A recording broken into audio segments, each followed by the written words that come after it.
जल्दी चलते हैं यहाँ से। वैसे ही मुझे लगता है कि दत्ता के आदमी अब तक सड़क पे आ चुके हों। रुको ना 2 मिनट और, कितनी अच्छी हवा चल रही है। 2 सेकंड भी नहीं, चलो। अरे सुप्रिया, और वैसे भी कल ताई ने हमें कहा था कि जल्दी इस इलाके से बाहर निकल जाना चाहिए। चलो चलो चलो।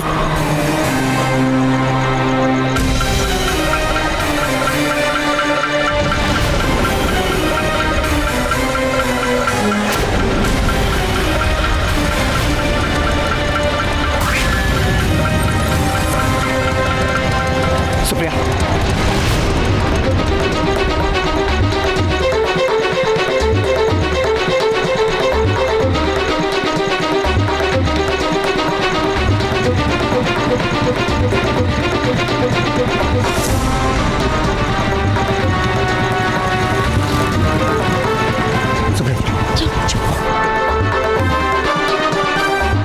सुप्रिया, इस रास्ते से नहीं जा सकते, यहाँ खतरा है। मैंने कहा था ना तुमसे कि फंस जाएंगे, लेकिन तुम भी ना।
रफी, अब क्या करेंगे या तो? और बर्बाद करो समय इस खुले आसमान के नीचे। बहुत शौक था ना तुम्हें? सॉरी रवि। अरे अगर थोड़ा सब्र किया होता तो अभी तक इस इलाके से बाहर जा चुके होते हो। रवि, मुझे माफ कर दो ना।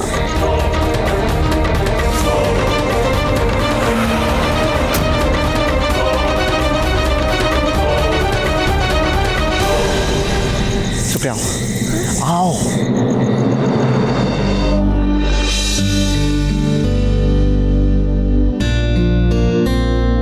मैं आज से आपके साथ एक नई जिंदगी शुरू करना चाहती हूँ। मैं वादा करती हूँ कि मैं अपने प्यार से आपका भरोसा जीत के दिखाऊंगी। मुझे आप जैसे जीवन साथी ही तो तलाश थी।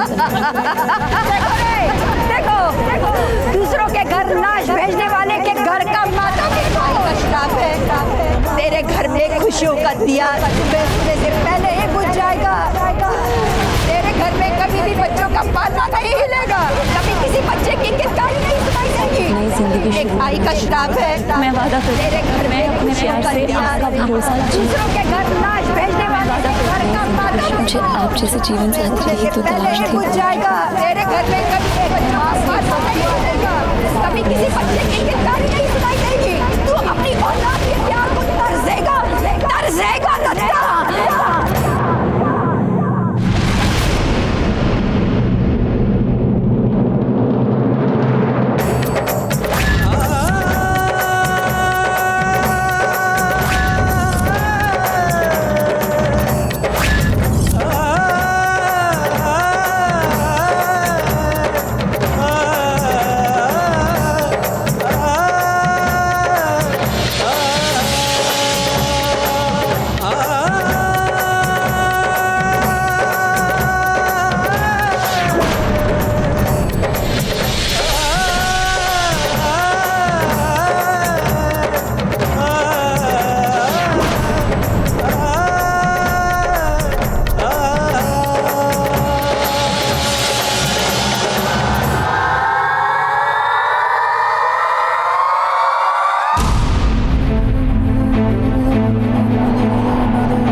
और किसी ने वहीनी की जान ली है, जान। और वो बोला कि गाड़ी में बॉम्ब रखा है।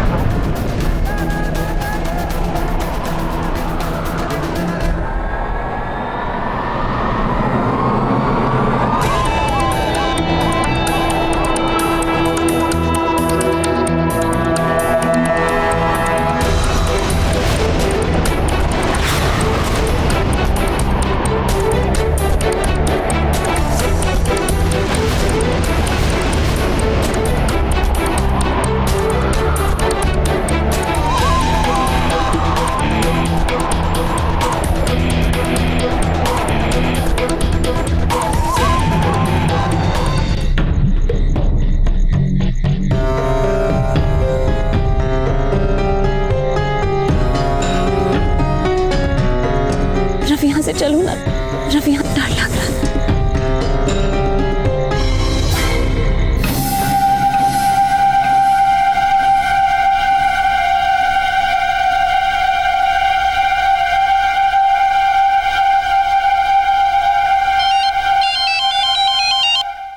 हेलो ताई, रविंद्र बोल रहा हूँ। ताई यहाँ वापस बहुत गड़बड़ हो गई है। हर रास्ते पे नाकाबंदी है ताई। अब आप ही बताइए क्या करें। तुम लोग अभी तक वहीं पर हो। मैंने तुम लोगों से कहा था ना कि भाव के इलाके से बाहर निकलने तक गाड़ी मत रोकना। खुद भी फंसोगे और मुझे भी मरवाओगे। तुम जानते नहीं हो कि भाव कितने गुस्से में है। अरे चमड़ी उधेड़ देगा तुम लोगों की। अब आप ही बताइए क्या करें। तुम लोग वहां से आधा किलोमीटर आगे चले जाओ। वहां एक छोटी सी गली होगी, वहां बाएं मुड़ जाना। भाव ने अपने आदमियों को सिर्फ 2 घंटे दिए हैं। वक्त बहुत कम है। अब तुम लोग सड़क के रास्ते से नहीं जा सकते। तुम लोग अंदर के रास्ते से।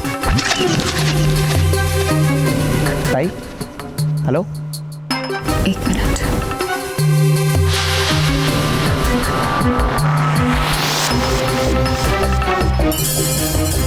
विश्वास नहीं होता,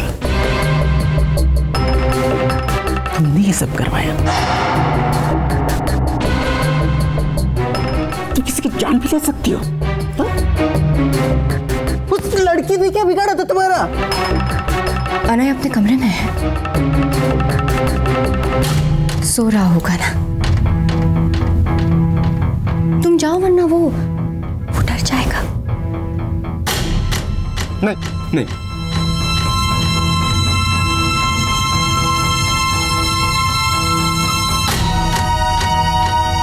चाहता हूं मैं। कमाल हो तुम तीनों बेटियां भी।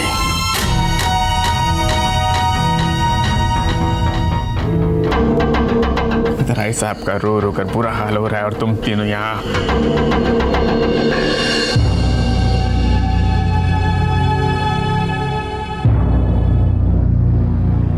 राय साहब को तुम तीनों की वहां पर जरूरत है। अभी राय साहब ने तुम्हें वहां बुलाया है, यही कहने आया था। जा रही हूं।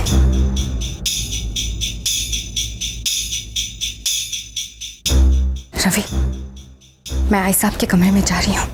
बातों बातों में इशारे से समझा दूंगी क्या करना है। इस बार समझ जाना। जी ताई।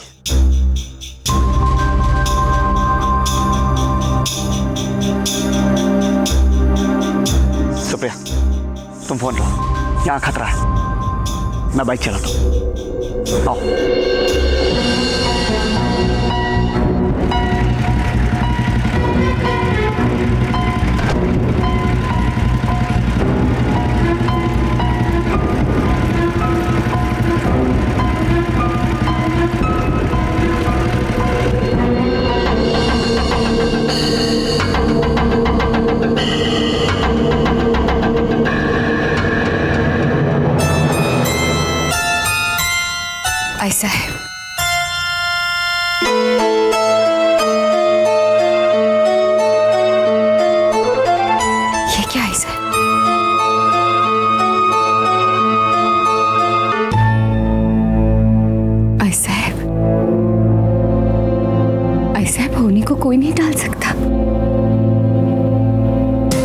लेकिन इसका मतलब ये तो नहीं है ना कि हम जिंदगी से ही हार मान लें।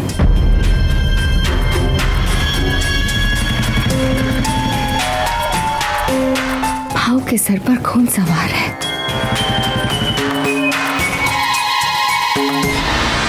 इस वक्त तो हमें उसे शांत करना चाहिए ना। आई साहब, हम सबकी जिंदगी ऐसी है जहां सामने मंजिल नजर आती है कि कोई ना कोई संकट आ जाता है। पर हमें क्या करना है? हमें तो मंदिर की घंटी सुनते ही वहां तक चलते जाना है।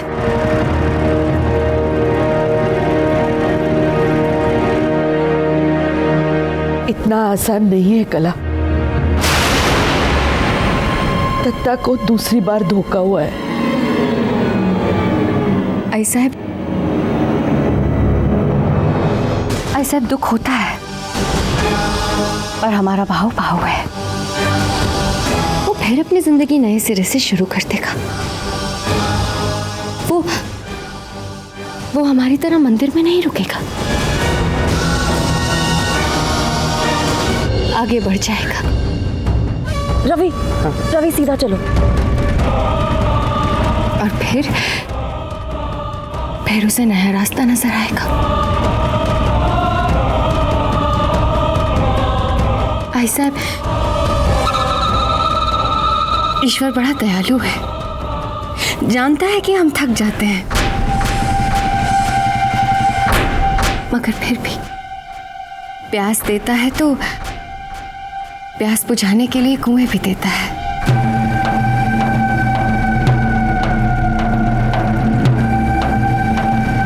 और ऐसे ही किसी कुएं के पास भगवान राह बनकर खड़ा होता है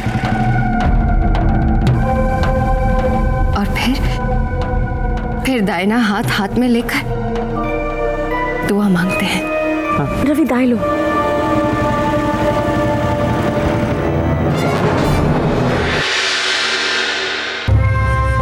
फिर सारे रास्ते जुड़ जाएंगे।